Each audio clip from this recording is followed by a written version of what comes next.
देखिए, हेमाराम जी कांग्रेस के वरिष्ठतम नेता हैं हमारे।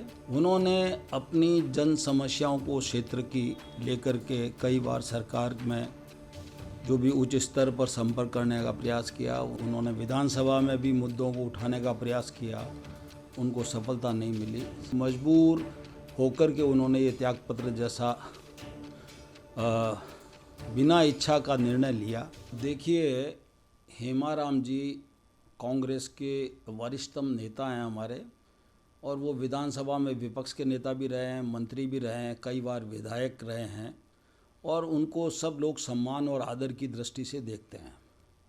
उन्होंने अपनी जन समस्याओं को क्षेत्र की लेकर के कई बार सरकार में जो भी उच्च स्तर पर संपर्क करने का प्रयास किया। उनके कामों के बारे में उनको सफलता नहीं मिली। उन्होंने विधानसभा में भी मुद्दों को उठाने का प्रयास किया, उनको सफलता नहीं मिली।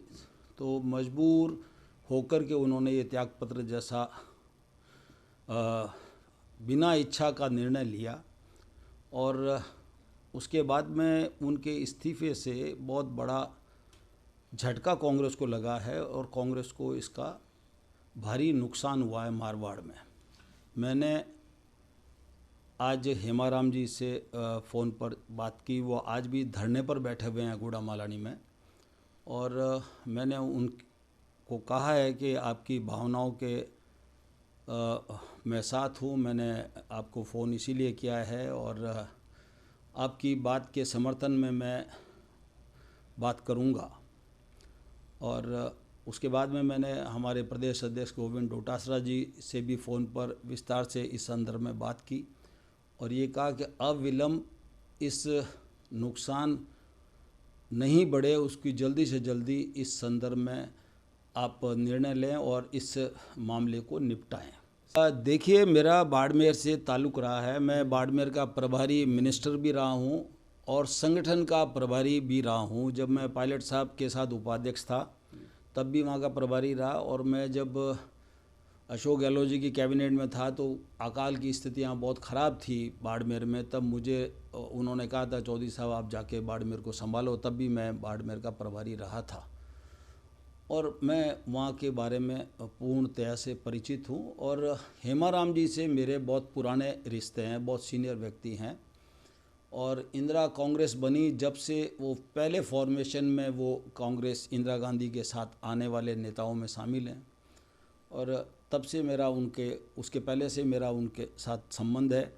और मैं जानता हूं कि वो बड़ी ईमानदार और अच्छी छवि के व्यक्ति हैं। अभी उन्होंने करोड़ों की ज़मीन जो उनकी थी उन्होंने दान दी है छात्रावास के लिए, बच्चों के लिए। तो ऐसा व्यक्ति क्या जिनका इतना आदर हो और उनको ये निर्णय लेना पड़े त्यागपत्र का, तो ये दुर्भाग्यपूर्ण है। और कांग्रेस नेतृत्व को अविलंब इस संबंध में संज्ञान लेना चाहिए और उसको निपटाना चाहिए। बिल्कुल, आप सही कह रहे हैं। मैं जैसे ही मुझे ये जानकारी मिली तो मैंने मेरे स्तर से, चूँकि मैं कांग्रेस का कार्यकर्ता हूँ और मैं इसको महसूस करता हूँ, और कल भी हेमाराम जी ने जो है वहाँ पे काम किया है। राजीव जी की जो पुण्यतिथि थी उसको उन्होंने मनाया है, सारे सेंटर्स पे गए हैं, उन्होंने वो बांटे हैं, खाद्य सामग्री बांटी है, ये सारे मास्क बांटे हैं लोगों की, वहाँ पे मरीजों की मदद की है, उनके बारे में सारी जानकारी ली है। तो इसलिए वो कोई रिटायर होके घर पे नहीं बैठे, वो अपना जनसेवा का जो उनका बीड़ा है उन्होंने उसको उठा रखा है। पर ये जो बात आप कह रहे हैं कि दूसरे विधायक ने भी ऐसी बात कही है या और भी विधायक बोल रहे हैं, तो इसके बारे में संज्ञान लेने की ज़रूरत है कांग्रेस नेतृत्व को।